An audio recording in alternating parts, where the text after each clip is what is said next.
ఒక రాజు దొంగను పట్టుకున్నాడు. అందరూ అతనికి కఠినమైన శిక్ష వేస్తాడని అనుకున్నారు. కాని రాజు ఏమి చేశాడో తెలుసా? చాలా సంవత్సరాల క్రితం ఒక రాజ్యం ఉండేది. ఆ రాజ్యానికి విక్రమదేవుడు అనే తెలివైన రాజు ఉండేవాడు. ఆ రాజు చాలా న్యాయంగా తీర్పులు చెప్పేవాడు. ఒకరోజు ఒక దొంగను రాజు ముందు తీసుకొచ్చారు. దొంగ ఒక పేద మహిళ ఇంట్లో నుంచి బంగారం దొంగిలించాడు.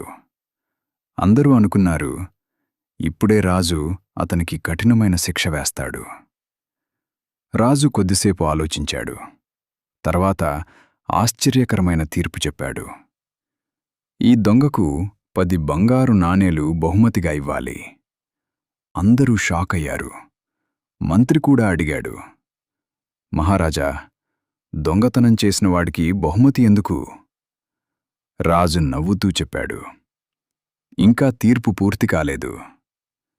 తర్వాత రాజు అన్నాడు, ఈ రాజ్యంలో ఉన్న ప్రతి ధనవంతుడు ఒక్కొక్కరు 50 బంగారు నాణేలు జరిమానా చెల్లించాలి. ఇప్పుడందరూ మరింత ఆశ్చర్యపోయారు.